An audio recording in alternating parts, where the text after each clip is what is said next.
Saudari-saudara yang terkasih, berkah dalam. Pada setiap kali saya memberikan renungan dalam berkah dalam, tema kita adalah tema doa. Dan kali ini saya juga mau berbicara mengenai doa. Beberapa waktu yang lalu atau edisi yang terakhir dari berkah dalam dari saya, itu berbicara mengenai tantangan-tantangan atau hambatan-hambatan dalam doa. Lalu ada satu teman yang bertanya, kalau itu hambatan-hambatan lalu yang penting apa? Maka kita mau bicara mengenai pokok penting dari doa. Saudari-saudara yang terkasih, rekan-rekan berkah dalam, hal yang utama dalam doa yang paling penting adalah kasih. Kita ingat dan kita sadari kalau setiap kali kita berdoa selalu membuat tanda salib dalam nama Bapa dan Putra dan Roh Kudus. Amin. Kita membuat tanda salib ke atas dan juga ke samping. Berarti tanda bahwa kasih Allah itu yang paling utama dan ditunjukkan pula dengan kasih kepada sesama. Dan kasih kepada sesama itu harus dirasakan oleh orang lain. Jadi tidak hanya melulu kita ngomong tentang aku mengasihi Tuhan, tetapi hidup kita malah memperlihatkan kekerasan, intimidasi, anarki kepada sesama. Itu bukan doa, hanya sekedar absen kepada Tuhan. Kenapa? Karena kalau orang itu mengalami kedekatan dengan Allah, kasih Allah ditunjukkan, maka gema kasih Allah itu juga akan diperlihatkan kepada sesama. Dan orang akan bisa merasakan kasih itu.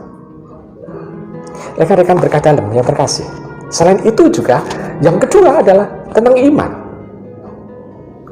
Santo Yakobus pernah mengatakan begini, iman tanpa perbuatan adalah nol besar. Jadi iman dan perbuatan harus ada. Maka kalau kita beriman kepada Allah, harus ditampakkan nyata kasih kita kepada Allah. Maka kita bisa melihat itu. Nah sekarang kalau ditanya lagi, wujud dari kasih itu apa? Saya tidak akan bercerita tentang wujud kasih. Anda sendiri silakan untuk membaca dari kitab Korintus yang pertama, bab 13. Di sana mengungkapkan mengenai kasih itu apa, kasih itu apa, kasih itu apa.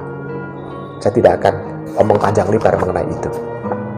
Nah, ibu bapak, saudara-saudara yang terkasih dalam Tuhan. Dan kasih tidak mengharuskan siapapun itu untuk dianiaya. Jadi kalau ada orang yang dianiaya atau orang mengalami kekerasan atau orang yang istilahnya kasihan sekali, dengan mudah kita bisa mengungkapkan kasih itu. Jadi kasih diperlihatkan semacam tanggung jawab kita untuk supaya orang itu melakukan tindakan kebaikan. Jadi kita itu yang istilahnya dengan doa itu kita seolah-olah memberikan istilahnya apa ya, menerima tanggung jawab juga. Tetapi kita juga memohon kepada Tuhan supaya orang yang kita doakan itu mampu untuk memikul sesuatu yang baik. Nah, ibu bapak, saudara-saudara kasih, rekan-rekan berkah dalam, tanpa kasih Tuhan, ya, tanpa kasih Tuhan itu yang istilahnya itu mengalir dalam diri kita, sulit kita untuk bisa berdoa. Kenapa? Karena pada dasarnya kita tidak bisa berdoa, kan? Pernah saya ulas di situ bahwa pada dasarnya kita tidak mampu berdoa kecuali kalau ada Roh Kudus dalam diri kita. Maka tanpa kasih Tuhan itu sendiri kita tidak akan mampu berdoa. Menghafalkan doa bisa, mengatakan atau membaca doa gampang. Tetapi yang berdoa secara mendalam, kita membiarkan roh Tuhan mengalir di dalam diri kita. Nah, lalu juga di situ diwujudkan kalau kita banyak berdoa, maka dalam hidup kita lebih mementingkan Tuhan, bukan barang. Maka doa bukan prestasi untuk mendapatkan barang-barang atau harta-harta. Maka prestasi dalam doa bukanlah tentang dikabulkannya doa kalau kita minta sesuatu dari Tuhan. Bukan itu. Tapi prestasinya adalah kalau kita bisa berrelasi dengan Tuhan secara akrab. Ibu, bapak, saudara-saudari, rekan-rekan berkah dalam. Kasih juga tidak pilih kasih. Tidak bertingkah congkak.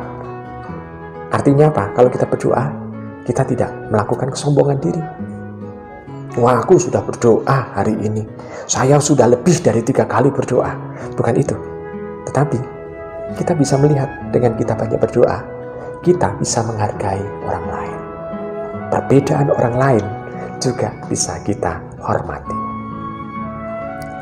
Ibu, bapak, saudara, saudari, rekan-rekan berkah dalam. Ketika kita hidup dalam kasih itu, kita dengan mudah bisa memperlakukan orang lain seperti yang kita inginkan. Dan kita sendiri itu ingin untuk diperlakukan seperti itu juga dari orang lain. Maka sekarang doa tidak hanya melulu dengan membuat tanda salib lalu kita termimil saja, tetapi hidup dalam doa itu harus menjadi buah yang berlimpah. Jadi orang-orang yang dekat dengan kita menginginkan buah-buah doa dari apa yang kita lakukan. Saya kira cukup. Selamat merenungkan.